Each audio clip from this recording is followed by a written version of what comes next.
Gracias, Valentina. Gracias, señora presidenta. Señor presidente, señores diputados, yo creo que siempre que nos subimos aquí somos conscientes de que estamos hablando en el Foro de la Soberanía Nacional. Hoy lo hacemos con una especial gravedad y con una particular responsabilidad, porque nos dirigimos a un país que en su mayoría está encerrado, está luchando, está preocupado y está pensando en el futuro, quizá con incertidumbre. Quiero, como han hecho los otros portavoces, quiero comenzar pensando en las víctimas y en los familiares de las víctimas, en quienes están hoy enfermos y, en primer lugar, en toda la gente que nos cuida. Quiero dedicar las primeras palabras a todo el ejército cívico, ciudadano, que está cuidando de nuestro país, a los trabajadores sanitarios, a las reponedoras y a los cajeros, a los teleoperadores, a las fuerzas y cuerpos de seguridad del Estado, a los bomberos, al personal de limpieza y de basuras, a los repartidores. Muchas gracias por mantener nuestro país en pie. Y también me quiero acordar de quienes hoy, de todo el país que hoy está encerrado en sus casas. Se ha dicho durante mucho tiempo que la pandemia, que el virus no entiende de diferencias, no entiende de territorios, pero de desigualdad sí entiende. Para todo el mundo es duro el confinamiento, pero hay algunos sectores para los cuales es particularmente duro. Me quiero acordar de las familias monomarentales que hacen malabares para cuidar de los hijos, de los mayores que están en situación de soledad o dependencia, de las personas con trastornos mentales para los cuales el encierro es una situación muy dolorosa, de la gente que vive en pisos patera o vive en camas en las que tiene que rotar, de quienes están presos o están en los CIES, de las gentes que no pueden cumplir la cuarentena y vuelven a casa con miedo de saber si contagiarán a sus seres queridos, o de quienes están en un hospital y no saben si van a poder pagar el euro o los 2 euros para que le pongan la televisión. Y a todos ellos decirles que aguanten, que aguantemos, que vamos a salir de esta y vamos a salir juntos. Ya nadie duda, se ha dicho en varias intervenciones, lo ha dicho usted, señor presidente, que esta es una situación sin precedentes, que estamos en una situación que algunos califican con metáforas bélicas. Y una situación sin precedentes requiere una respuesta contundente y también sin precedentes. Es el momento de que el Estado, que es el responsable colectivo, cumpla su papel y movilice una cantidad de recursos también sin precedentes. Hoy, y lo digo abiertamente, no hay ningún criterio, ningún cálculo, ninguna regla de gasto por encima de la necesidad de la defensa de la vida y de la sociedad.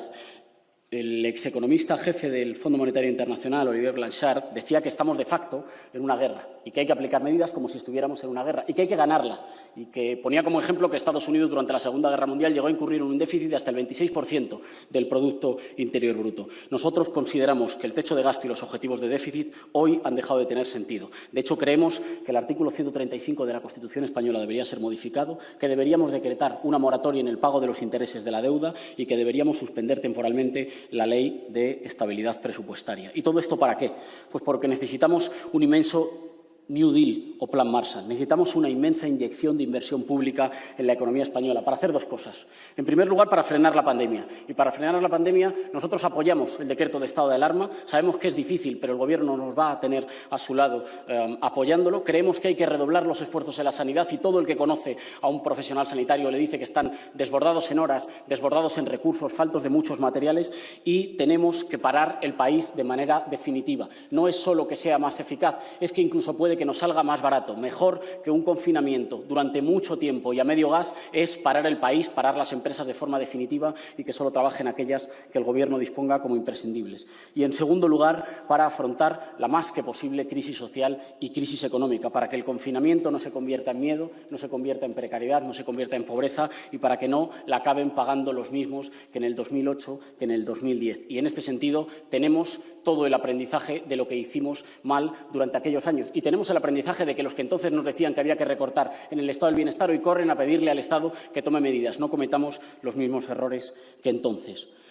Para que el confinamiento no se convierta en pobreza, para que la pausa que le hemos dado a la economía no se convierta en empobrecimiento, hay que darle también una pausa a todas las deudas y a todas las obligaciones de pago contraídas por familias, por pymes y por autónomos. Es fundamental que garanticemos que, igual que los grandes pueden aguantar en este paréntesis económico, los pequeños también aguantan. Es fundamental que asumamos que la reconstrucción empieza ahora, no el día después que salgamos, sino que la reconstrucción empieza no perdiendo un solo empleo, no dejando que se cierre una sola empresa. Las medidas anunciadas, señor presidente, van en la buena dirección. La moratoria de hipotecas, los suministros garantizados para los más vulnerables, la protección de los intereses españoles en el mercado de valores, y nosotros vamos a remar a favor. Pero hay que remar mucho más, al menos tanto como están remando Italia o Francia. No puede ser que el Gobierno progresista sea más tímido que el Gobierno liberal del señor Macron. Le digo que nos va a tener de su lado porque hay sobrada evidencia científica, datos de economistas, la experiencia de la crisis y, sobre todo, la comprensión de nuestro país. Estoy convencido que España sabe que en esta situación, a grandes males, grandes remedios. Pero eso significa poner en marcha un inmenso plan. Lo llamaba por analogía como un plan Marshall que movilice recursos análogos. Mire usted, el plan Marshall movilizaba en torno al 5% del Producto Interior Bruto. El New Deal en torno al 6-7% del Producto Interior Bruto de su país. Las medidas hoy anunciadas, los 17.000 millones de euros, descontado lo que son avales, que no es inversión directa, y descontado la movilización del sector privado, supone un 1,4% de inversión directa. Necesitamos remar, pero necesitamos remar mucho más fuerte. No es verdad que sea la inyección más potente de dinero al sector público. Hubo una más potente, la que se hizo para la banca. Entonces la ayudamos. Hoy que España lo necesita, hay que exigirles que devuelvan la ayuda. En el paquete de medidas encontramos medidas avanzadas, pero encontramos ausencias que nos preocupan. No encontramos nada sobre los alquileres, que son los que más desahucios concentran. Necesitamos una moratoria inmediata para todos los afectados por reducción de ingresos. Es lo que dice el Sindicato de Inquilinos, pero es también lo que ha decretado el Gobierno italiano. Necesitamos que se les cancelen todas las obligaciones de cotizaciones y cuotas a los autónomos afectados por la crisis. Está bien regular los ERTEs, pero no basta con recomendarle a las empresas que no despidan.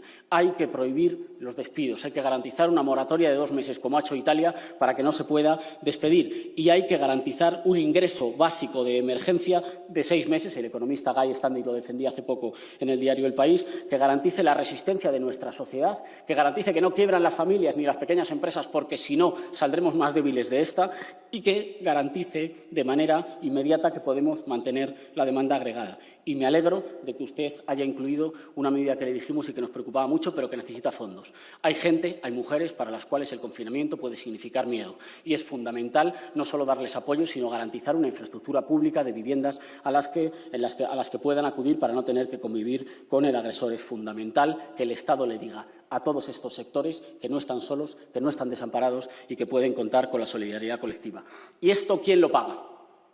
Porque si el Estado asume permanentemente obligaciones, pero no dice dónde lo va a sacar, es posible que después se transforme en recortes. Si el Estado incurre en más gastos y no nos dice de dónde va a sacar más ingresos, esto se puede transformar a la vuelta de la esquina en más recortes. Es fundamental movilizar recursos.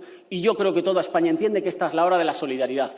Por eso decimos que es momento de un impuesto de solidaridad cívica para las grandes fortunas, de recuperar el impuesto, de dar marcha adelante y de garantizar el impuesto a las grandes tecnológicas que no han perdido durante estos días de crisis y de garantizar la tasa Tobin para los movimientos del capital financiero.